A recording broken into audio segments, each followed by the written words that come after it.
والسلام علی نبیہ وآلہ وصحبہ وبارک وسلم۔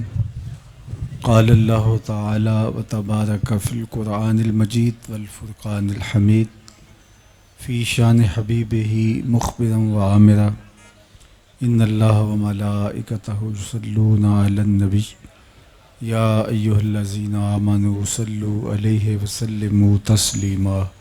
اللہم صلی علی سیدنا و مولانا محمد معدن الجود والکرم صلاۃ و سلاما علیک یا سیدی یا رسول اللہ وعلی آلک و اصحابک یا حبیب اللہ۔ حمد و تعریف و توصیف اللہ جل مجدہ الکریم کی ذات بابرکات کے لیے، جو خالق کائنات بھی ہے اور مالک شاشہات بھی۔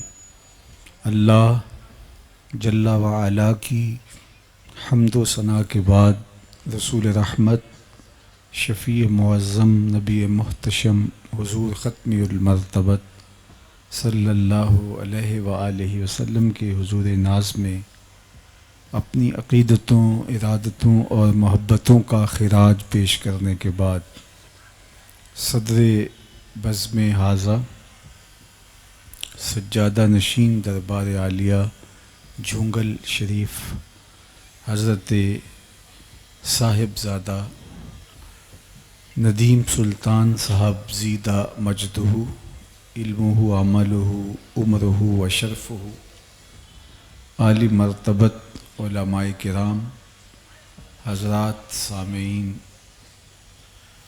جیسا کہ آپ سب کے علم میں ہے کہ آج کی منعقدہ تقریب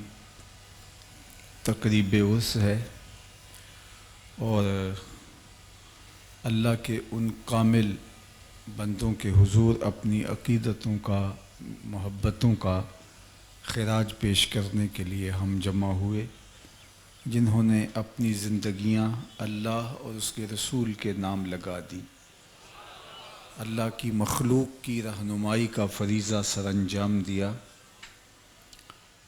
اپنے آپ کو، اپنی تمام تر صلاحیتوں کو، اپنے سارے وقت کو اللہ کی مخلوق کے لیے، خدمت دین کے لیے وقف کر کے لوگوں کی رہنمائی اور لوگوں کی ہدایت کا ذریعہ بنے۔ آج وہ ہم میں موجود نہیں ہیں، لیکن ان کی یادوں کے چراغ اسی طرح روشن ہیں۔ یہ میرے رب کا وعدہ ہے کہ جو میرے ہو جائیں پھر میں انہیں مرنے نہیں دیتا۔ فَلَنُحْيِيَنَّهُ حَيَاةً طَيِّبَةً، انہیں ستھری اور پاکیزہ زندگی عطا کرتا ہوں۔ دنیا پر کتنے لوگ آئے اور چلے گئے، آج زمانہ ان کا نام بھی نہیں جانتا۔ کسی نے کیا کہا تھا، مٹ گیا مشتاق دل سے رنگ یاد رفتگاں، پھول مہنگے ہو گئے قبریں پرانی ہو گئیں۔ کسی کے پاس وقت بھی کہاں ہے کہ وہ کسی کو یاد رکھے۔ میاں صاحب نے تو کہا تھا کہ جنہ باجوں ایک پل نہیں سنجیندے، وہ شکلاں یاد نہ رہیاں۔ ہم اپنے عزیزوں کو بھی بھول جاتے ہیں، لیکن یہ کون لوگ ہیں کہ مرنے کے بعد بھی ان کی یادوں کے چراغ بجھتے نہیں ہیں، عقیدتوں کے چراغ روشن رہتے ہیں، اور دنیا ان کے لیے اپنے دلوں میں ایک محبتوں کا جہاں موجود پاتی ہے۔ وہ اس لیے کہ میرے رب سے جو تعلق جوڑ لیتے ہیں، میرا رب پھر انہیں حیات ابدی عطا کر دیتا ہے۔ آپ لاہور جائیں تو راوی کے اس پار جہانگیر کا مقبرہ ہے۔ یہ بر صغیر کا مطلق العنان حکمران تھا، ناقوس بجتا تھا، اور جب چلتا تھا تو ہٹو بچوں کی صدائیں ہوتی تھیں۔ لیکن آج اس کی قبر پہ جا کے دیکھیں، وہاں آپ کو قرآن پڑھنے والی ٹولیاں تو نہیں ملیں گی، تاش کھیلنے والے لوگ بیٹھے ہوں گے۔ بالکل اس کے ساتھ اس کی محبوبہ ملکہ نور جہاں کا مقبرہ ہے، اور یہ وہ خاتون تھی کہ جب بادشاہ تخت پہ بیٹھتا تو پیچھے پردہ ہوتا اور پردے کے پیچھے ملکہ بیٹھتی۔ بادشاہ کا کوئی فیصلہ اس کو ناگوار ہوتا تو وہ پیچھے سے کمر ٹھونکتی، بادشاہ اپنا فیصلہ تبدیل کر لیتا۔ جس کے اشارہ ابرو پہ ہندوستان کی تقدیر کے فیصلے لکھے تھے، اس کی قبر ساتھ ہی اندھیرے میں ہے۔ ان کی اپنی بیٹی زیب النساء کا شعر، بر مزار ما غریباں نہ چراغے نہ گلے، نہ پرے پروانہ سوزت نہ صدائے بلبلے۔ ہم غریبوں کی قبر پہ نہ کوئی چراغ جلانے آئے گا، نہ کوئی پھول ڈالنے آئے گا، نہ کسی بلبل نے گیت گانے ہیں اور نہ ہی کسی پروانے نے پر جلانے ہیں۔ آج یہ غریب بنے ہوئے ہیں، جب چلتے تھے تو لگتا تھا زمین ہل رہی ہے، نقارے بج رہے ہوتے تھے، خدام لوگوں کو ہٹو بچوں کی صدائیں لگا رہے ہوتے تھے، لیکن آج بر مزارے ما غریباں نہ چراغے نہ گلے۔ ہم غریبوں کی قبر پہ نہ کوئی چراغ جلانے آئے گا، نہ کوئی پھول ڈالنے آئے گا۔ یہ میں راوی کے اس پار کی کہانی آپ کو سنائی ہے، اب راوی کا پل پار کر جائیں۔ ایک لوح مزار ادھر بھی ہے، یہاں تو لکھا ہے بر مزارے ما غریباں نہ چراغے نہ گلے، نہ پرے پروانہ سوزت نہ صدائے بلبلے۔ وہاں لکھا نظر آئے گا گنج بخش فیض عالم، مظہر نور خدا، ناقصاں را پیر کامل کاملاں را رحم، سید حجویر مخدوم امم، مرقد او پیر سنجر را حرم۔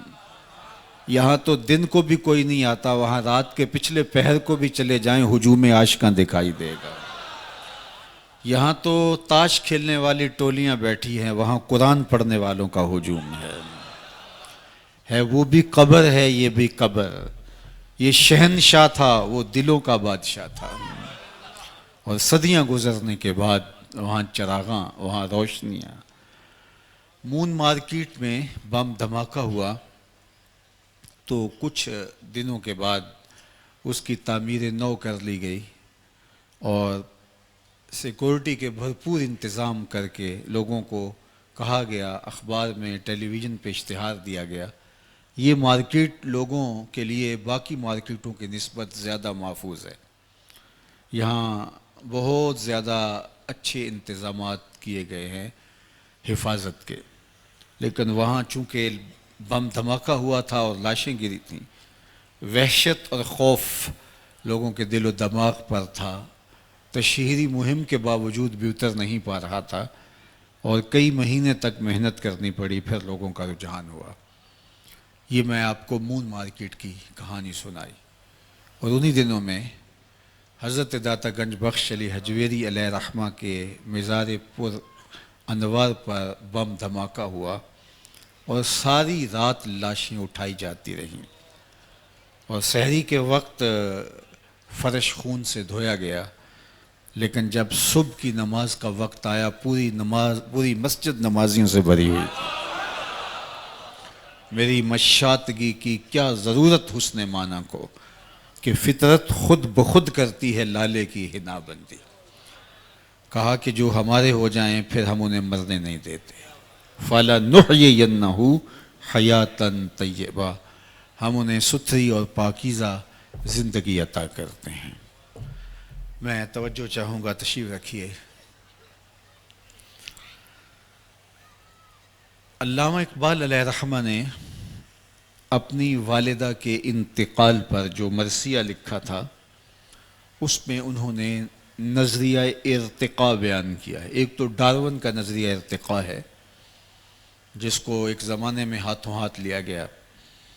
وہ کہتا ہے کہ بندروں کی مہذب شکل ہے انسان، یہ جانوروں کی مہذب صورت ہے، خیر یہ ایک الگ مضمون ہے، لیکن اقبال کا جو نظریہ ارتقاء ہے وہ اس سے مختلف ہے، اور میں اپنے مضمون کی طرف اس بات کو بیان کرنے کے ساتھ آپ کو لانا چاہتا ہوں۔ اقبال کہتے ہیں کہ ہر شے کی فطرت میں جذبہ نمو ہے، آگے بڑھنے کا جذبہ ہے، وہ جذبہ ہی زندگی میں تحرک پیدا کیے رکھتا ہے۔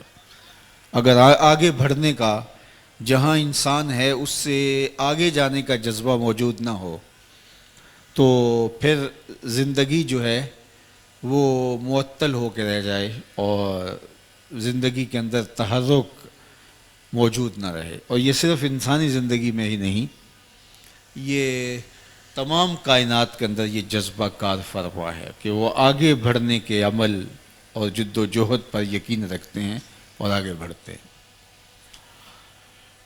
اقبال نے اس کی مثال دی، جس طرح ایک بیج ہے، اس کو زمین کی کوکھ میں ڈال کر کے اوپر مٹی کر کے پانی دے دیتے ہیں، پھر اس کی آنکھ پھوٹتی ہے اور پھر وہ کونپل کی صورت میں زمین سے نکلتا ہے، پھر وہ کونپل تنا بنتی ہے، تنے پہ شاخیں آتی ہیں، یہ اس کی مزید بہتر صورت ہے، اس پہ بھی مطمئن نہیں ہے، ارتقاء کا جذبہ اس کو آگے بڑھانے کے لیے بےتاب کیے ہوئے ہے، پھر شاخوں پر پتے آتے ہیں، اس پہ بھی اطمینان نہیں ہے، یہ اس سے مہذب صورت ہے، اس سے بہتر شکل ہے، اس کی ترقی یافتہ کیفیت ہے، لیکن پھر اس پر کلیاں لگتی ہیں، اس پہ بھی اطمینان نہیں، کلی کھل کے پھول بنتی ہے، یہ بھی اس کا نقطہ کمال نہیں ہے، ارتقاء کا جذبہ اس کو آگے لے جاتا ہے، وہ پھول پھر پھل بنتا ہے۔ اب پھل جب پکتا ہے تو اس سے بڑھ کر ارتقاء کی اس دنیاوی زندگی میں کوئی منزل باقی نہیں رہ گئی تھی، تو وہ پھل پک کر کے پھر دوبارہ بیج بن جاتا ہے۔ اب پہلے ایک بیج تھا اور پھر اس کا درخت بنا یا اس کا پودا بنا، پھر وہ پھول پھل بنا اور پھل پکا، ارتقاء کی جب کوئی اور شکل باقی نہ رہی تو وہ مجبوراً پھر بیج بن گیا، پہلے ایک تھا اب بہت سارے بن گئے، اور پھر جب اب زمین میں آئے تو پھر دوبارہ باغ بن کے نکلے۔ تو اقبال کہتے ہیں کہ انسان جب اس دنیاوی زندگی میں اپنے ارتقاء کے تمام مراحل طے کر لیتا ہے تو جب عالم رنگ و بو میں اس کے ارتقاء کی کوئی منزل باقی نہیں رہتی تو وہ پھر دوبارہ تہہ مزار آتا ہے۔ تو یہ موت نہیں ہے، یہ اس کے ارتقاء کے جذبوں کی بے تابی ہے کہ وہ دوبارہ تہہ مزار جا کے نئے روپ سے ظہور پذیر ہونا چاہتا ہے۔ اور اس کو اقبال کے لہجے میں اگر آپ سننا چاہیں تو وہ کہتے ہیں، فطرت ہستی شہید آرزو رہتی نہ ہو، فطرت ہستی شہید آرزو رہتی نہ ہو، خوب تر پیکر کی اس کو جستجو رہتی نہ ہو، موت کو سمجھا ہے غافل اختتام زندگی، یہ ہے شام زندگی صبح دوام زندگی۔ تو اہل اللہ جب قبر میں اترتے ہیں تو یہ ان کی زندگی کا ایک دوسرا روپ ہوتا ہے، ایک دوسرا رنگ ہوتا ہے۔ جنہوں نے اپنے آپ کو مالک کے سپرد کر دیا، اس کے نام لگا دیا، وہ انہیں کیسے ختم ہونے دے گا، کیسے فنا ہونے دے گا؟ وہ نئے روپ کے ساتھ، نئے رنگ کے ساتھ، نئے آہنگ کے ساتھ ایک نئے جہان کو آباد کرتے جائیں گے، اور ان کے فیض و برکات کا سلسلہ کبھی بھی منقطع نہیں ہوگا۔ ورنہ دنیا کے اوپر جنہوں نے ارتقاء کے سفر کا آغاز ہی نہیں کیا، اسفل السافلین میں ڈوب گئے، جو مقصد تھا زندگی کا اس مقصد کی طرف ایک قدم بھی نہیں اٹھایا، تو وہ دنیا کے اوپر رہتے ہوئے بھی مردہ ہوں گے۔ کہا گیا کہ ان کے کان ہیں لیکن سنتے نہیں ہیں، آنکھیں ہیں دیکھتے نہیں ہیں، زبان ہے بولتے نہیں ہیں، ان کے دل اور دماغ تو ہیں لیکن فہم اور ادراک کے نور سے آ رہی ہیں، چلتے ہیں زمین کے اوپر، پھٹی پھٹی آنکھوں سے آپ کو لگتا ہے کہ دیکھ رہے ہیں، لیکن قرآن پڑھیے، وَتَرَاهُمْ يَنْظُرُونَ إِلَيْكَ وَهُمْ لَا يُبْصِرُونَ، محبوب یہ آنکھیں پھاڑ پھاڑ کے آپ کو دیکھ رہے ہیں اور آپ ان کے دیکھنے کو دیکھ رہے ہو، لیکن میں خدا ہو کے کہہ رہا ہوں یہ نہیں دیکھ رہے۔ تو ایک وہ ہیں جو دھرتی پہ موجود ہوتے ہیں سانس بھی لیتے ہیں، آکسیجن بھی لیتے ہیں، اور ڈاکٹر کہتا ہے یہ زندہ ہیں، طبی دنیا کے اندر وہ زندہ شمار ہوتے ہیں، لیکن کہا جاتا ہے کہ یہ مردہ ہیں۔ اور وہ دوسرے کہ جن کی نبض بند ہو گئی، آنکھیں بظاہر دیکھنا چھوڑ گئیں، وہ لحد میں اتر گئے، آپ جنازہ بھی پڑھ چکے، لیکن انہیں حیات طیبہ نصیب ہے۔ اللہ اکبر۔ یہ دنیا کے اوپر شعور کی آنکھ کھول کے زندگی گزارتے ہیں اور اپنے آپ کو، اپنے نفس کو، اپنی خواہشات کو ختم کر دیتے ہیں، اور موتو قبل ان تموتو کا روپ بن جاتے ہیں۔ مرنے سے پہلے یہ اپنی خواہشات کو دفن کر چکے ہوتے ہیں۔ الجبرے کا ایک قاعدہ ہے کہ نفی جب نفی سے ضرب کھائے تو حاصل ضرب جو ہے وہ جمع آتا ہے، نفی جب نفی سے ضرب کھاتی ہے تو جواب جمع کی صورت میں برآمد ہوتا ہے۔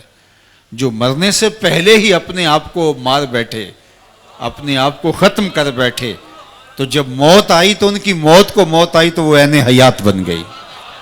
فَلَنُحْيِيَنَّهُ حَيَاتًا طَيِّبَةً۔ پھر سنیے، فطرت ہستی شہید آرزو رہتی نہ ہو، خوب تر پیکر کی اس کو جستجو رہتی نہ ہو، موت کو سمجھا ہے غافل اختتام زندگی، یہ ہے شام زندگی صبح دوام زندگی۔ تو یہ حقیقی زندگی ہے جس زندگی کا روپ اللہ تعالیٰ اپنے ان بندوں کو عطا فرماتا ہے۔ تو یہ حیات نور ہے جو اللہ ان کو نصیب فرماتا ہے۔ اس لیے یہ ذہنوں میں خوشبو بن کے زندہ رہتے ہیں، خیالوں میں یاد بن کے زندہ رہتے ہیں، دلوں میں دھڑکن بن کے زندہ رہتے ہیں۔ ان کے نقوش کبھی بھی مدھم نہیں ہوتے۔ دنیا کے اوپر بادشاہوں کے نام مٹ جاتے، ان کے تذکرے نہیں مٹتے۔ میں آپ سے پوچھتا ہوں، جس زمانے میں میرے حضور تشریف لائے تھے اس زمانے کے خاقان کا نام کیا تھا؟ عالی مرتبت علماء کرام اور تاریخ کے طالب علم اس کے علاوہ شاید کوئی بھی جواب نہ دے سکے۔ اچھا میں پوچھتا ہوں، جس زمانے میں میرے حضور تشریف لائے تھے اس دور کے کیسر کا نام کیا تھا؟ اس دور کی سپر طاقت کا پاورفل حکمران، لیکن آج اس کا نام بیان کرنے سے بہت سارے لوگ قاصر ہوں گے۔ چلو میں نے پوچھا کہ اس دور کے کسریٰ کا نام کیا تھا، تو انگلیوں پہ گنے جا سکتے ہیں جو اس زمانے کے کسریٰ کا نام جانتے ہیں۔ اس دور کی دوسری بڑی سپر طاقت کے حکمران کسریٰ ایران کا نام زمانہ نہیں جانتا، بلکہ 150 حکمران اس خاندان کے تخت نشین ہوئے، 3150 سال ان کا دور حکومت، لیکن شاید اس بھری مجلس کے اندر چند ایک لوگوں کے سوا کوئی بھی نام نہ بتا سکے۔ لیکن اگر میں اس مجلس میں ڈھونڈ کے سب سے کم عمر کے بچے سے پوچھوں کہ میرے حضور کے مؤذن کا نام کیا تھا، تو وہ سر اٹھا کے بلال حبشی کا نام لے گا یا نہیں لے گا؟ یار اس دور کی سپر طاقت کے حکمران کا نام تو زمانے کو یاد نہیں ہے، اس دور کی دوسری سپر طاقت کے حکمران کا نام تو زمانے کو یاد نہیں ہے۔ اس دور میں سرزمین ہند کا حکمران کون ہوتا تھا ہمیں یہ بھی یاد نہیں ہے، لیکن بلال حبشی کالے رنگ کا، ہونٹ موٹے، لیکن جو ہے وہ روحوں پہ نام نقش ہے۔ تو اقبال تڑپ کے بولتا ہے، اقبال یہ کس کے عشق کا فیض عام ہے، رومی فنا ہوا حبشی کو دوام ہے، رومی فنا ہوا حبشی کو دوام ہے۔ سلطنت روم کا شہنشاہ وہ فنا ہو گیا، زمانے کو اس کا نام بھی نہیں آتا، لیکن بلال حبشی کا نام آج بھی دھرتی کے اوپر بھی زندہ ہے، عرشوں پہ بھی زندہ ہے۔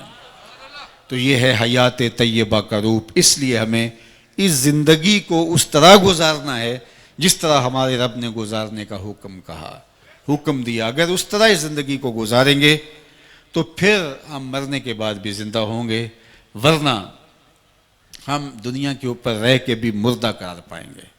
اور دوسرا، ہماری زندگی انسانوں کی زندگی نہیں ہوگی بلکہ حیوانوں سے بھی بدتر ہوگی۔ اولئک کالانعام بل ہم اضل، فرمایا یہ چوپایوں سے بھی بدتر ہیں۔ یعنی انسان ہیں، اشرف المخلوقات کہلاتے ہیں، ہوش و حواس، فہم و ادراک، بولنے کہنے کا سلیقہ سب موجود ہے، لیکن مقصد زندگی سے غافل ہونے کی وجہ سے چوپایوں سے بھی بدتر ہیں۔ اللہ اکبر۔ یہ ہے اگر یہ اپنے مقصد کو نہیں پہچان سکتا۔ اولیاء اللہ نے اس دنیا کی زندگی میں آ کے اپنے مقصد کو پہچانا ہے، اور پھر اس مقصد کی پہچان کے لیے اپنی زندگیاں لگا دی کہ بھٹکی ہوئی مخلوق کو اس مقصد پہ لایا جائے، اور اس کے لیے انہوں نے جد و جہد کی، شعوری کوشش کی، محنت کی، اپنے آپ کو بھی نمونہ بنایا اور اپنی تعلیمات کو ان کے لیے پھیلا دیا۔ اور آپ دیکھیں کہ اولیاء نے پھر جہاں گئے وہاں شعور کا نور بانٹا، وہاں اجالے بانٹے، وہاں روشنیاں بانٹی، اور اولیاء کا فیضان نسلوں تک پھر منتقل ہوتا ہے۔ میں اور آپ اگر اپنے نسب نامے دیکھیں تو 5ویں پشت میں نہیں تو 7ویں پشت میں، 7ویں پشت میں نہیں تو 8ویں پشت میں، یا بچن لال آبا و اجداد میں آئے گا یا پھر منگل سنگھ آئے گا۔ یہاں کوئی پیغمبر نہیں آیا، صوفیہ آئے تھے جنہوں نے آ کے ہمارے آبا و اجداد کو دین سکھایا، دین پڑھایا، اور آج اللہ کے فضل سے، اللہ کی توفیق سے، اللہ کے کرم سے ہم اتنے لوگ اسلام کے نور سے مالا مال ہیں۔ اس وقت جو مردم شماری کے اعداد و شمار آ رہے ہیں اس کے مطابق 25 کروڑ کی آبادی یہاں ہے، جس میں زیادہ تر جو ہے وہ مسلمان ہیں۔ تو یہ اسلام کا نور اس طرح بر صغیر پاک و ہند کے باقی ممالک میں، یہاں انڈیا میں دیکھ لیجیے، بنگلہ دیش میں دیکھ لیجیے، تو یہ نور جہاں ایک بھی پیغمبر نہیں آیا ہے وہاں اجالے پھیل جاتے ہیں، اور اسلام کے اجالے اور روشنیاں پھیل جاتی ہیں۔ تو یہ ان بزرگوں کا مرہون منت ہے، جو خاندانی شخص ہیں، جو فرض شناس ہیں، اور جو احسان شناس لوگ ہیں، وہ کبھی بھی اپنے محسنوں کی ناقدری نہیں کرتے، چونکہ بزرگوں کے توسط سے اسلام کا نور اس خطۂ ہند کو نصیب ہوتا ہے۔ اس لیے یہاں کا اغلب جو طبقہ ہے وہ شکر گزار ہے بزرگوں کا، اور اہل اللہ سے عقیدت کا رشتہ مستحکم کیے ہوئے ہیں، اور یہ مستحکم رشتہ ہی ان کے ایمان کی حفاظت کا سبب و ذریعہ ہے۔ اللہ اکبر! اگر تاریخ پڑھیں تو یہ بزرگ تھے جدھر سے گزرتے گئے اسلام کا نور بانٹتے چلے گئے۔ میں یہ بھی کہتا ہوں کہ جتنی لمبی تقریریں ہم کر رہے ہیں ان بزرگوں نے اتنی لمبی تقریریں بھی نہیں کی، بس ان کی خاموشی ہی دین بانٹتی رہی، چونکہ جو اہم چیز ہوتی ہے وہ کردار ہوتا ہے۔ حضرت شاہ نقشبند بخاری علیہ رحمہ فرماتے ہیں جس شخص کی خاموشی فائدہ نہیں دیتی اس کی تقریر بھی فائدہ نہیں دیتی۔ مطلب کیا؟ جس کا کردار اثر انداز نہیں ہوتا اس کی گفتار اثر انداز بھی نہیں ہوتی۔ جو گفتار دل کی اتھاہ گہرائیوں سے نہ نکلی ہو وہ تتلیوں کی طرح ہواؤں میں اڑ جاتی ہے اور تحلیل ہو جاتی ہے، اور جو دل سے نکلی ہو، فارسی والے کہتے ہیں از دل خیزت بر دل ریزت، جو چیز دل سے نکلتی ہے وہ دل میں اترتی ہے اور گھر کر جاتی ہے، اور ہمارے اسلاف کی تھوڑی گفتگو بھی دلوں میں گھر کر گئی۔ اور آج مختلف چینلز پہ دیکھ لیجئے، سوشل میڈیا پہ دیکھ لیجئے، اور ہمارے لائیو اجتماعات دیکھ لیجئے، اتنی تقریریں تو ماضی میں کبھی نہیں ہوتی تھی، لیکن آج صرف گفتگو اور تقریریں رہ گئی، عمل مفقود ہو گیا، اس لیے کہ یہ حلق سے اوپر اوپر ہے۔ اثر انداز جو ہوتا ہے وہ کردار ہوتا ہے۔ میرے اور آپ کے آقا و مولا حضور ختمی المرتبت صلی اللہ علیہ وآلہ وسلم کی زندگی کے 63 برس آپ دیکھیے، 63 برس حضور کی زندگی کے، اور 40 سال حضور نے اعلان نبوت ہی نہیں کیا، آخری 23 سال حضور نے تبلیغی جد و جہد کی ہے، اور اس میں بھی حضور کے خطبے اٹھا کے دیکھ لیجئے، کوئی خطبہ بھی 15-20 منٹ سے زیادہ کا نہیں ہے، لیکن جو کہا وہ روح میں اترا۔ اس لیے صوفیہ دیکھ لے، آپ اگر تلاش کرنے جائیں حضرت خواجہ معین الدین چشتی اجمیری علیہ رحمہ کے خطابات تو آپ کو کتنے ملیں گے؟ اگر آپ خطبے ڈھونڈنے نکلے تو حضرت سلطان باہو علیہ رحمہ کے خطبے کتنے ملیں گے آپ کو؟ ان کی لمبی لمبی، ہماری تقریروں کی تو کتابیں چھپی ہوئی ہیں، ان کی تقریروں کی کتنی کتابیں آپ کو ملیں گی؟ ان کی تقریروں نے اثر نہیں پیدا کیا، ان کی خاموشی اور نگاہوں نے اثر پیدا کیا، ان کا کردار اثر پذیر ہوا ہے لوگوں کے رویوں پر، لوگوں کے طرز زندگی پر، لوگوں کے عمل پر۔ اس لیے ہمیں ضرورت ہے کہ اپنے کردار کو مضبوط بنائیں۔ اگر خاموشی مؤثر ہو جائے تو پھر تقریر بھی مؤثر ہو جاتی ہے۔ اقبال نے جب شکوے کی زبان کھولی اور بہت سارے اعتراضات کیے تو اس میں جو جواب آیا تو اس میں سے ایک جواب بھی یہ تھا کہ واعظ قوم کی وہ پختہ خیالی نہ رہی، برق طبعی نہ رہی، شعلہ مکالی نہ رہی، رہ گئی رسم آزاں روح بلالی نہ رہی، فلسفہ رہ گیا تلقین غزالی نہ رہی، مسجدیں مرثیہ خواہیں کہ نمازی نہ رہے، یعنی صاحب اوصاف وہ حجازی نہ رہے۔ میں عرض کرنا چاہوں گا کہ ہمارے بر صغیر پاک و ہند کے اندر کتنے لوگ آئے تھے جنہوں نے اسلام پھیلایا۔ وہ لاکھوں کی تعداد میں تو نہیں تھے، وہ اگر شمار کرے پورے علاقے میں ایک ہی شخص تھا، لیکن وہ روزی روٹی کمانے آئے تھے، تاجر۔ پھر ان سے اثر لوگوں نے قبول کیا تو اسلام کے نور سے مالا مال ہو گئے۔ آئے تھے وہ روزی روٹی کمانے، لیکن ان کے کردار نے ایسا اثر چھوڑا کہ پھر اسلام کا چراغاں یہاں ہو گیا۔ کتنے لوگ آئے تھے، 1000 کی تعداد بھی شاید نہ بن پائے۔ دوسری جانب آج کے دور کا المی آپ کے سامنے رکھنا چاہتا ہوں۔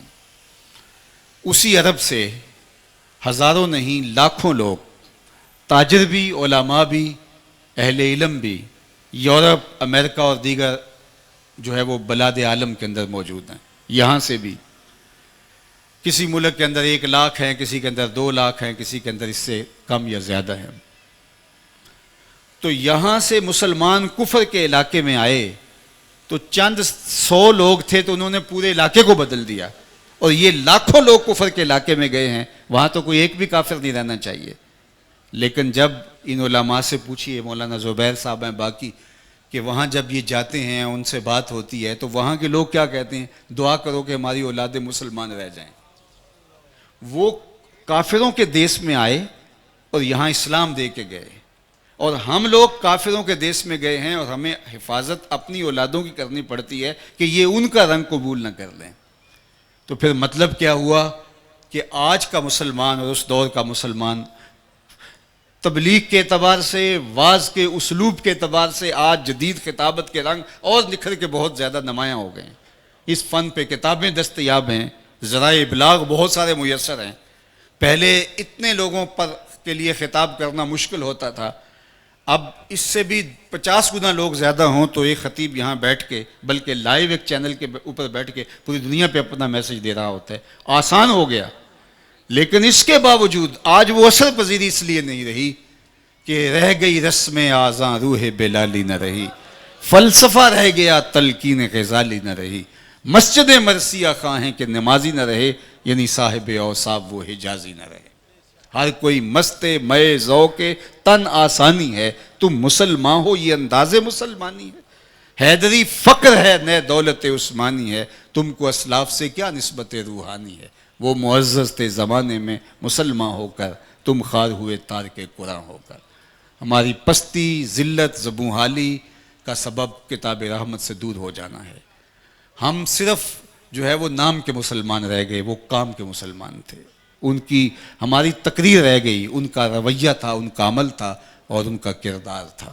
تو وہ کردار اثر پذیر ہوتا ہے۔ اس لیے صوفیاء کی صحبت میں آنے کا مقصد ہمارے لیے یہی ہوتا ہے کہ ہم ان کی صحبت کا نور پا کے اپنے کردار کو بہتر بنا سکیں۔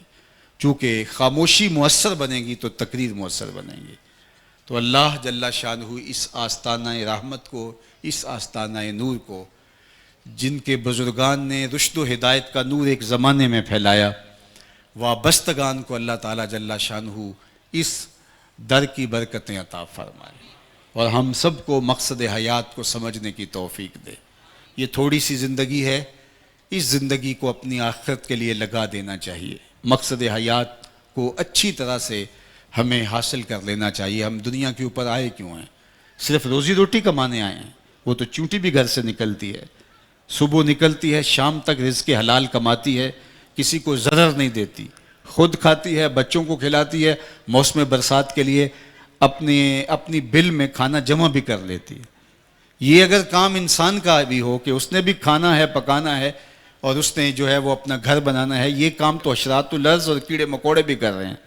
انسان اپنے دیگر مشارکات سے افضل اور اشرف کیوں ہے؟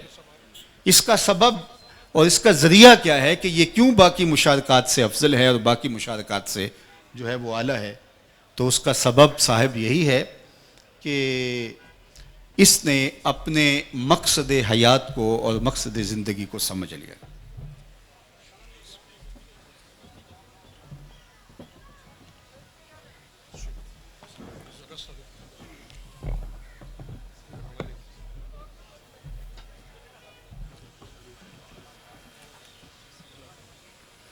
احباب تشریف رکھیے گا۔ السلام علیکم، کیسے آپ؟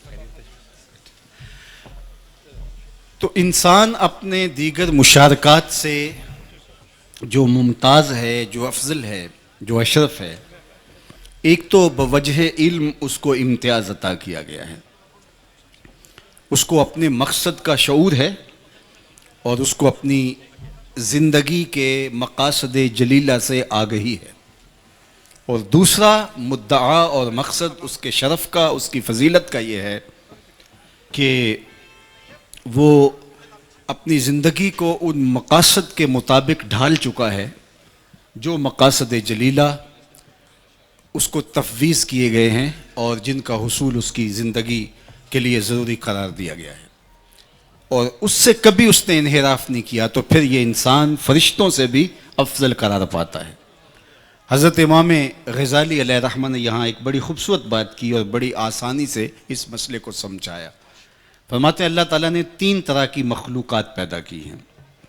ایک مخلوق وہ ہے کہ جس کو عقل و شعور اور فہم و ادراک کی دولت سے محروم رکھا گیا ہے، لیکن اس کے پاس جو خواہشات ہیں، وہ جنسی خواہشات ہوں، وہ عقل و شرب کی، کھانے پینے کی خواہشات ہوں، یہ اس کے ساتھ جوڑی گئی ہیں۔ یہ بہائم ہیں، چوپائے ہیں، جانور ہیں۔ دوسری مخلوق وہ ہے کہ جس کو عقل و شرب اور جنسی خواہشات سے پاک رکھا گیا ہے، لیکن اس کو فہم و ادراک کے اجالے عطا کیے گئے ہیں، یہ فرشتے ہیں۔ اور تیسری مخلوق وہ ہے کہ جس کو عقل و شرب اور جنسی خواہشات میں مبتلا بھی کیا گیا ہے، اور اس کو فہم و شعور اور عقل و خرد کے نور سے بھی مالا مال کیا گیا ہے، یہ حضرت انسان ہے۔ اب اگر یہ اپنی خواہشات پر فوکس کر لیتا ہے اور اپنی ساری زندگی انہی کی تکمیل کے حصول کے لیے لگا دیتا ہے، اور فہم و ادراک جو اس کو ودیت کیا گیا ہے اس کو نہیں دیکھتا ہے، تو فرمایا کہ یہ چوپایوں سے بھی بدتر قرار پاتا ہے۔ اور اگر یہ فہم و شعور کی ودیت کردہ طاقتوں سے کام لیتا ہے اور مقصد حیات اور مقصد زیست کو سمجھتا ہے، تو یہ فرشتوں سے بھی افضل قرار پاتا ہے۔ اب اس نے کس راستے پہ چلنا ہے اور کس راہ کو اختیار کرنا ہے، یہ اس کا اپنا اختیار ہے۔ یہ دو راہیں پہ کھڑا ہے، اِنَّا هَدَيْنَاهُ السَّبِيلَ اِمَّا شَاكِرًا وَإِمَّا كَفُورًا۔ ہم نے اس کو دونوں راستے دکھا دیے ہیں، شکران کا بھی، کفران کا بھی۔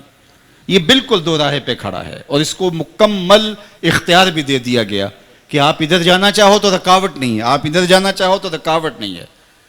تیری زندگی کا مختصر دورانیہ اور اس کا انجام موت ہے، اور تم یہاں کھڑے ہو، یہ دو راہیں جاتی ہیں۔ یہ راہ بظاہر آسودہ ہے، اس میں شہوات کے پردے لٹک رہے ہیں، آسودگیاں ہیں، لیکن اس کا انجام ایک خوفناک گڑھے کی شکل میں ہے۔ اور یہ کٹھن راستہ ہے، لیکن اس کے آخر میں ایک باغ ہے جسے جنت کہا جاتا ہے۔ حُجِبَتِ الْجَنَّةُ بِالْمَكَارِهِ وَحُجِبَتِ النَّارُ بِالشَّهْوَاتِ۔ اللہ کے محبوب نے ارشاد فرمایا کہ یہ جو راستہ جاتا ہے یہ مشکلوں سے گھرا ہوا راستہ ہے، اور یہ جو راستہ جا رہا ہے بایاں راستہ، فرمایا یہ راستہ جو ہے یہ شہوات سے گھرا ہوا راستہ ہے، لیکن اس کا انجام تمہیں بتا دیا ہے کہ اس کے آخر میں کیا ہے۔ اس راستے میں چلو گے پھسلتے ہوئے، آخر میں جا کے کہاں گرو گے یہ بھی بتا دیا۔ یہاں آگے گڑھا ہے، یہاں آگے خوشنما باغ ہے، لیکن راستہ یہ بظاہر خوبصورت ہے اور یہ دشوار اور کٹھن ہے، اور تمہیں اللہ تعالیٰ نے پہلے بتا دیا، اور اس دو راہیں پہ تم کھڑے ہو۔ اب تمہارا اختیار ہے کہ تم کدھر جاتے، اس اختیار کی وجہ سے ہی تمہیں سزا ہے اور تمہیں جزا ہے۔ اگر تم مشکل راہ کو اختیار کر لیتے ہو تو اللہ تمہارے لیے اس مشکل کو بھی آسان کر دے گا۔ سحری کے وقت اٹھنا مشکل ہے، شاق ہے طبیعت پہ، لیکن اگر کسی کی لذت زندگی ہی ان سجدوں میں رکھ دی گئی ہو تو اس کے لیے وہ مشکل نہیں ہوگی، اس کے لیے وہ آسان ہو جائے گا۔ سوکھی روٹی مل جائے لیکن لقمہ 100% حلال کا ہو تو حلق سے اتارنا خشک روٹی کو اتنا آسان تو ہے نہیں، لیکن اگر اس حلال کے اندر جو عفت ہے، عفت توما، اس کی برکتیں اگر روح میں سرایت کر دی جائیں تو پھر یہ مولا کائنات سید نجی المرتضیٰ سے پوچھے کہ اس خشک روٹی کا لطف کیا ہوتا ہے، اس کا سرور کیا ہوتا ہے، اس کا مزہ کیا ہوتا ہے۔ تو ہم اس دو راہ پہ کھڑے ہیں، یہ راستہ بھی ہمارے سامنے ہے، انا ہدیناہ السبیل اما شاکرا و اما کفورا، کفران کا راستہ بھی، شکران کا راستہ بھی، خیر کا راستہ بھی، شر کا راستہ بھی، اور ہم یہاں کھڑے اور ہمیں مکمل اختیار دیا گیا ہے۔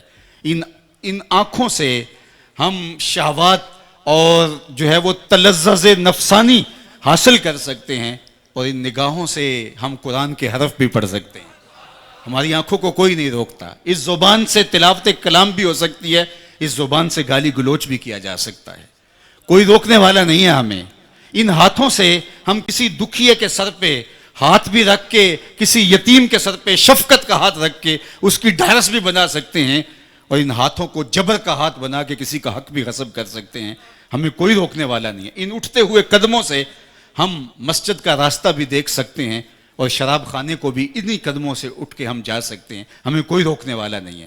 لیکن ہمیں بتا دیا گیا ہے، کوئی امر مخفی نہیں رکھا گیا، ہمیں ایک ایک چیز بتا دی گئی، اس کا انجام کیا ہے، اس کا انجام کیا ہے۔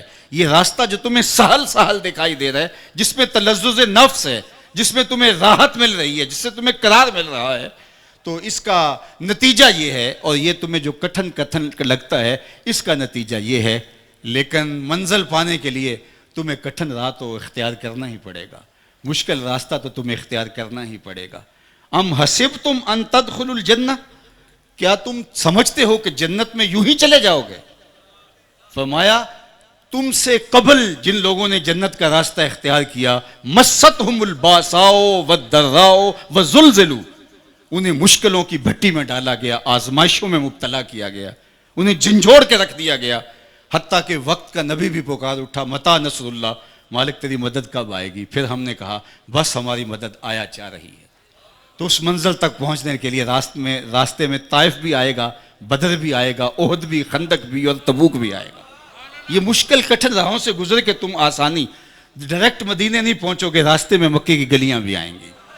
تو یہ تمہیں سہنا پڑے گا، اپنے نفس پہ جبر کرنا پڑے گا، مشکل حالات سے گزرنا پڑے گا، حالات کے آبلوں سے اپنے پاؤں کو، اپنے جو ہے وہ کانٹوں کو اپنے آبلوں سے سراب کرنا پڑے گا۔ ان دکھوں سے گزر کے تم منزل آشنا ہوگے، یہ نہیں ہو سکتا ہے۔ تو یہ تمہارے لیے تمہارے رب نے یہ دنیا کے زندگی کا اسلوب رکھا۔ حضرت ابراہیم کی زندگی دیکھ لیجئے، کن کن آزمائشوں سے اللہ تعالیٰ نے ان کو آزمایا۔ سب سے پہلے کیا وہ شعوری طور پہ باطل کی نفی کرتے ہیں؟ انہوں نے کہا کہ میں بتوں کی پوجا نہیں کر سکتا، اللہ اکبر۔ پھر اس کے بعد جبر کے خلاف کھڑے ہوتے ہیں، کہا نہیں کھڑا ہو سکتا، نمرود کے سامنے کھڑے ہو گئے۔ پھر کہا کہ اب ہم امتحان لیتے ہیں کہ کیا وطن چھوڑتے ہیں اللہ کے لیے؟ وطن چھوڑنے کے لیے تیار ہو گئے، وادی غیر ذی زرع میں اپنی اور اپنی اولاد کو چھوڑ دیا۔ پھر اتنا مشکل امتحان ڈالا گیا ان پر، اگر کو ہمالیہ پہ بھی ڈالا جاتا اس کا بھی پتا پانی ہو جاتا۔ کہا کہ اب اپنی سب سے قیمتی چیز کی گردن پہ چھری رکھ دو، سب سے قیمتی چیز میری راہ میں ذبح کر دو، اور پھر بیٹے کی گردن پہ چھری رکھ دیتے ہیں۔ یہ تماشا لب بام تھوڑا ہے، اللہ اکبر۔ ہمارے ایک بزرگ فرمایا کرتے تھے کہ ہر بندے کا ایک اسماعیل ہوتا ہے، جب تک وہ اپنے اسماعیل کی گردن پہ چھری نہ رکھے رب کا قرب نہیں ملتا ہے۔ وہ دیکھے اس کا اسماعیل کون ہے، کائنات کی کون سی محبوب ترین چیز ہے جو اپنے رب کے لیے وہ چھوڑتا ہے۔ اور اگر کہا جائے تو کیا وہ واقعتاً عملاً چھوڑنے کے لیے تیار ہے؟ اللہ یہ دنیا ہم سے چھڑانا نہیں چاہتا، ہمارا امتحان لینا چاہتا ہے۔ کہا بس کر ابراہیم، تیرا امتحان پورا ہو گیا، تو نے واقعی خواب پورا کر دکھایا۔ ہم نے تیرے بیٹے کو تجھ سے نہیں لینا تھا، اللہ اکبر، لیکن تیرا امتحان لینا تھا، تو سرخرو ٹھہرا، تو کامیاب ٹھہرا۔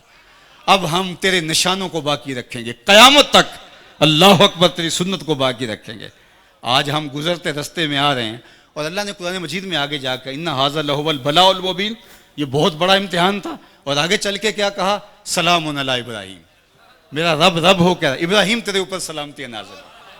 تو یہ ہم سڑکوں سے گزرتے ہیں، جانور لوگ لیے جا رہے ہیں، ایک ہجوم ہے، تو بے ساختہ زبان سے نکلتا ہے سلام علی ابراہیم، ابراہیم تیرے اوپر سلامتی نازل ہو، تو نے بھی حد کر دی قربانی دینے کی، ایثار کی، اللہ کے لیے سب کو چھوڑنے کی اور ترک کرنے کی۔ تو پھر ہم نے بھی جو تجھے اعزاز دیا قیامت تک جو ہے وہ تیرے نام کے میلے لگے رہیں گے۔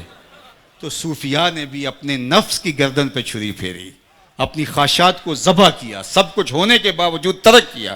ان کا فقر جو ہے وہ اضطراری نہیں تھا، ان کا فقر اختیاری تھا، اور یہ فقر اختیاری حضور کی میراث ہے۔ اللہ محبوب سے کہتے ہیں محبوب اگر تم چاہو تو یہ بطحہ مکہ سونے اور چاندی کا بنا دیں، جو جواب میں عرض گزار ہوتے ہیں مالک ایک دن فاقہ ملے ایک دن کھانا ملے، جس دن فاقہ ملے صبر کر کے دکھاؤں، اور جس دن کھانا ملے مالک اس دن تیرا شکر کروں۔ تو اختیار ہونے کے باوجود اس کو جو ہے وہ حضور نے اختیار فرمایا۔ تو صوفیاء نے بھی جو ہے وہ اس زندگی کو اختیار کر کے اپنے لیے ایک سادہ اور ایک مشکل زندگی کا راستہ اختیار کر کے اپنے نفس پہ جبر کیا۔ پھر میرے رب نے کہا کہ میں پھر تمہیں اب مرنے نہیں دوں گا، تمہیں حیات طیبہ دوں گا۔ پھر آئیے اقبال کے اس شعر کی طرف، فطرت ہستی شہید آرزو رہتی نہ ہو، خوب تر پہ کر کی اس کو جستجو رہتی نہ ہو، موت کو سمجھا ہے غافل اختتام زندگی، یہ ہے شام زندگی صبح دوام زندگی، فَلَنُحْيِيَنَّهُ حَيَاتًا طَيِّبَةً، کہا کہ ہم ان کو حیات طیبہ دیتے ہیں، پھر ان کو مرنے نہیں دیتے۔ عرش فرش تے بانگا ملیاں تے مکے پہ گیا شور، بلے شاہ سا مرنا نہ ہی گور پیا کوئی ہور، فَلَنُحْيِيَنَّهُ حَيَاتًا طَيِّبَةً، ہمیں ستھری زندگی، پاکیزہ زندگی، نہ ختم ہونے والی زندگی انہیں دیتے ہیں۔ وہ پھر مر کے بھی جو ہے وہ زندہ ہوتے ہیں، اور جو اللہ جل شانہ کے وعدوں پر صبر نہیں کر پاتے وہ زندہ رہ کر بھی مردوں کی طرح ہوتے ہیں۔ تو میں اور آپ نے یہ سوچنا ہے، دیکھیے صوفیاء کی زندگی ہمارے لیے عملی نمونہ ہوتا ہے۔ میں تو اکثر دیکھتا ہوں آراس پہ عمومی طور پہ بزرگوں کی کرامات پر ہی زیادہ بات ہوتی ہے۔ میں کرامات کا منکر نہیں ہوں، یہ بات ذہن میں رکھیے۔ کرامت کا من حیث الکرامت انکار کفر ہے۔ وہ کرامات جن کا بیان قرآن مجید میں مذکور ہے اس کا انکار بھی کفر ہے۔ جس آصف بن برقیہ کا تخت بلقیس لانا ہے، سیدہ مریم کے حجرے میں بے موسم پھلوں کا موجود ہونا ہے، قرآن کا انکار لازم آئے گا۔ اگر حدیث متواتر میں کسی کرامت کا ذکر ہو تو اس کا انکار بھی کفر ہوگا، لیکن وہ ہے نہیں۔ احادیث مشہورہ ہیں، احادیث احاد ہیں، ان کا انکار گمراہی ہے۔ اس طرح بزرگوں کی جو مسلمہ بزرگ ہیں ان کی کرامات کا انکار کرنا بھی محرومی ہے۔ تو کرامت کا انکار نہیں ہے، لیکن یہ بات ذہن میں رکھیے، کرامت اللہ کے ولی کی عزت افزائی تو ہوتی ہے، لیکن ولی کی معرفت کرامت سے نہیں ہوتی، چونکہ کرامت اور استدراج کے اندر فرق عام آدمی محسوس نہیں کر پاتا۔ یعنی کرامت ہر وہ خرق عادت امر جو عادتاً نہ ہوتا ہو، وہ بغیر کسی سبب سے ہو تو اس کو قدرت الہی کہتے ہیں، اور وہ اعلان نبوت سے قبل نبی کے ہاتھ سے ظہور پذیر ہو جائے تو اسے ارہاس کہتے ہیں، اعلان نبوت کے بعد ہو تو معجزہ کہتے ہیں، اور وہی اگر امتی کے ہاتھوں سے، ولی کے ہاتھوں سے ہو تو وہ کرامت کہلاتی ہے، اور کسی صالح کے ہاتھوں سے ہو تو معونت، اور اگر کسی فاسق و فاجر کے ہاتھوں سے ہو تو اسے استدراج کہتے ہیں۔ تو استدراج اور کرامت اس کو سمجھنا یہ عام آدمی کا بس ہے ہی نہیں۔ حضرت شیخ علی الخواص فرماتے ہیں، حضرت داتا گنج بخش علی حجویری کشف المعجوب میں لکھتے ہیں کہ حضرت شیخ علی الخواص کہتے ہیں میں جنگل میں جا رہا تھا تو ایک شخص میرے پاس آیا، کہنے لگا آپ علی الخواص ہیں؟ میں نے کہا جی۔ اس نے کہا میں آپ کے ساتھ سفر کرنا چاہتا ہوں، تو میں بہت دور سے آیا ہوں اور میں عیسائی ہوں، نصرانی ہوں، اور میں نے آپ کی شہرت سنی، تو کہتے ہیں میں نے اس کو ٹالنا چاہا، میں نے کہا میرے ساتھ تم برداشت نہیں کر پاؤ گے۔ اس نے کہا نہیں جناب مجھے محروم نہ رکھیے، بڑا لمبا سفر کاٹ کے آیا ہوں۔ آپ نے کہا کہ میری شرط یہ ہے کہ آپ کو پھر میرے ساتھ صبر کرنا ہوگا۔ اس نے کہا مجھے منظور ہے۔ 8 دن چلتے رہے، کچھ کھانے کو کبھی میسر ہوتا کبھی نہ۔ ایک دن اس کے ہاتھ پاؤں کانپنے لگے، اس نے کہا علی الخواص آپ اللہ کے بندے ہیں، تو آپ اللہ سے میرے لیے کچھ اور اپنے لیے کچھ طلب کیجئے، اب بھوک برداشت نہیں ہو رہی۔ میں نے کہا تھا برداشت کرو، کہا بے بس ہو گیا ہوں کیا کروں۔ کہتے ہیں میں نے سجدے میں سر رکھ دیا، باب الکرامات کشف المعجوب دیکھیے، سجدے میں سر رکھ دیا اور مالک کی بارگاہ میں عرض کیا مالک اس کافر کے سامنے مجھے رسوا نہ کرنا۔ آسمان سے ایک طبق اترا جس پر 2 پیالے شربت کے اور 2 روٹیاں تھیں۔ میں نے کہا کل کھائیے، تو اس نے ایک پیالہ لے لیا، ایک روٹی اور ایک میں نے۔ پھر سفر شروع ہوا، 8 دن کے بعد دوبارہ اس کی وہی حالت ہوئی۔ میں نے کہا کہ اللہ نے اس نے لاج رکھ لی تھی، روز روز کیفیت ایک جیسی نہیں ہوتی، تو آج پھر یہ مجھے آزمائے تو میں اس پہ ہی ڈالتا ہوں۔ میں نے کہا تو بھی عیسائیوں کا بہت بڑا پیر پادری ہے، آج تیری باری ہے۔ اس نے سجدے میں سر رکھ دیا۔ تھوڑی دیر کے بعد آسمان سے طبق اترا جس پر 4 روٹیاں تھیں اور 4 پیالے شربت کے تھے۔ اس نے کہا کل یا شیخ. میں نے کہا میں نہیں کھاؤں گا، چونکہ تو عیسائی ہے اور یہ کرامت ہو نہیں سکتی، استدراج کا کھانا میرے لیے جائز نہیں ہے. تو اس نے کہا کل یا شیخ، شیخ کھائیے اور مجھ سے 2 مبارکیں بھی وصول کیجیے. میں نے کہا کیا؟ اس نے کہا میں نے سجدے میں سر رکھ کے کہا اللہ اگر اسلام سچا دین ہے تو 2 شربت کے پیالے اور 2 روٹیاں بھیج دے، اور اگر علی الخواص واقعہ تیرا ولی ہے تو 2 پیالے اور 2 جو ہے وہ روٹیاں اس کے صدقے سے بھیج دے. تو یہ 4 پیالے اور 4 روٹیاں ہیں، تو اس کا مطلب اسلام بھی سچا ہے اور آپ بھی اللہ کے ولی ہیں، اور آپ ہاتھ بڑھائیے اور مجھے اسلام میں داخل کیجیے. اب اس پر جو بات سمجھنے کی ہے، حضرت داتا صاحب نے جس پہ گفتگو کرتے ہوئے کہا، فرماتے ہیں کہ علی الخواص جیسا بزرگ یہاں کہتا ہے کہ اب یہ جو ہے استدراج ہے یا کرامت ہے. اللہ اکبر. تو کہا یہ بہت باریک فرق ہے، اس کو ہر بندہ محسوس نہیں کر سکتا. تو میں اور میرے اور آپ کے لیے یہ معیار ہی نہیں ہے. یہ ولیوں کی تکریم ضرور ہے اور برحق کا انکار کفر ہے، لیکن یہ معرفت کا ذریعہ نہیں ہے. معرفت کا ذریعہ قرآن نے دوسرے مقام پہ بیان فرمایا، الذین آمنوا وکانوا یتقون. امام غزالی نے، امام رازی نے یہ فرمایا قوت نظریہ اور قوت عملیہ یہ جتنی مضبوط ہوگی، بڑی اونچی ہوگی، اس قدر ہی جو ہے وہ اللہ کا بڑا ولی ہوگا. اور پھر اس کا نظریہ بھی اتنا مضبوط ہوگا، اور پھر اس حساب سے اس کے منصب کے اعتبار سے اس کے تقوی کا معیار بھی اس کے مطابق ہوگا. عام مومن کے لیے تو فرمایا گیا بالخصوص قرب قیامت میں کہ دین کے 10ویں حصے پر بھی عمل کر لیا تو کافی ہو جائے گا. لیکن ان لوگوں کا جو خواص ہیں تو ظاہر ہے کہ ان لوگوں کا جو ہے وہ امتحان بھی اتنا بڑا ہوگا. حضرت امام محمد بن حنبل بیٹھے تھے تو ایک خاتون آئی، کہا حضرت ایک مسئلہ پوچھنا چاہتی ہوں. کہا پوچھئے. کہا میں سوت کاٹتی ہوں اور بازار میں بیچتی ہوں، کبھی کبھی بادشاہ کی سواری گزرتی ہے اور اس کے ساتھ سونے کی شمع لیے ہوئے خدام بھی ساتھ ساتھ ہوتے ہیں، تو میں نے اس روشنی کے اندر میں بھی سوت کاٹ لیتی ہوں، مجھے بتائیے میرے لیے وہ جائز ہے؟ تو امام احمد بن حنبل کہنے لگے خاتون اپنا تعارف کرواؤ، تم کون ہو؟ اس نے کہا حضرت سائل کی ذات نہیں پوچھی جاتی، مسئلہ ہے جو ہے بھی بتا دیجئے. کہا بعض مسائل ایسے ہوتے ہیں سائل کی حیثیت سے مسئلے کی نوعیت بدلتی ہے، تمہیں بتانا پڑے گا تم کون. اس نے کہا میں بشر حافی کی ہمشیرہ ہوں. فرمایا خاتون تمہارے لیے جائز نہیں ہے. تو جتنا مرتبہ اونچا ہوگا اس حساب سے اس کے تقوی کا معیار بھی وہی ہوگا. اعلیٰ حضرت امام اہل محبت امام الشاہ احمد رضا خان فاضل بریلوی علیہ رحمہ ایک دعوت پہ گئے تو انہوں نے جو ہے وہ مختلف چیزیں رکھی، تو تھوڑا سا شوربہ بھی تھا اس میں، تو آپ نے شوربے کا گھونٹ لیا اور اتنا لذیذ تھا، جی چاہا کہ یہ شوربہ پی لوں. صاحب خانہ کو بلایا، کہا اگر اجازت دو تو یہ شوربہ پی سکتا ہوں؟ اس نے کہا کہ حضرت یہ سب کچھ آپ کے لیے. فرمایا نہیں، شوربے کا عرف مشروب نہیں معقول ہے، یعنی جو صاحب دعوت شوربہ رکھتا ہے یہ بطور سالن رکھتا ہے، بطور مشروب پینے کے لیے نہیں رکھتا. تو میں چونکہ عرف سے ہٹنے لگا ہوں تو مجھے آپ سے اجازت لینا پڑے گا، چونکہ اگر میرے دیکھا دیکھی سب عرف سے ہٹ جائیں تو شوربہ تو اس حساب سے تیار ہی نہیں ہوتا، تو اس لیے آپ کو شرمندگی ہوگی. اللہ اکبر. میں اور آپ اپنے رویے دیکھیں، اپنا طرز زندگی دیکھیں، ہمارے بزرگ جن کا آج نام ہے ان کی احتیاطیں دیکھیں.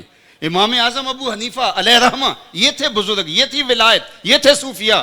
آپ نے کسی سے قرض لینا ہے، دروازے پہ دستک دی، پیچھے آ کے دھوپ میں کھڑے ہو گئے، کسی نے کہا حضرت سایہ دیوار کا پڑ رہا ہے تو آپ یہاں رک کے انتظار کیجئے صاحب خانہ کا. کہا جس سے قرض لینا ہو اس سے نفع لینا ہی تو سود ہوتا ہے، میں اس کی دیوار کے سائے کا نفع بھی نہیں لینا چاہتا. تو یہ تھے وہ صوفیاء. اور میں سویر سے لے کر شام تک اپنی زندگی دیکھوں کہ میں جو ہے وہ اپنی ذات کا، اپنے ساتھ جڑے ہوئے دین کا، اپنے ساتھ جڑی ہوئی طریقت کا، اپنے ساتھ جڑی ہوئی سیاست کا، اپنے ساتھ جڑے ہوئے دوستوں کا کیسے نفع اٹھاتا ہوں اور زندگی ہماری کیسی چل رہی ہے. تو صوفیاء ہمیں یہ بتاتے ہیں کہ اپنی زندگی کو احتیاط کے ساتھ، اپنی زندگی کو پورے حزم کے ساتھ گزارو. یہ تمہاری خاموشی جب مؤثر ہو جائے گی تو پھر تمہاری تقریر بھی مؤثر ہو جائے گی. تو اس لیے وہی بات جہاں سے شروع ہوئی بات وہاں آ کے ختم ہوتی ہے کہ جس شخص کی خاموشی نفع نہیں دیتی اس کی تقریر بھی نفع نہیں دیتی.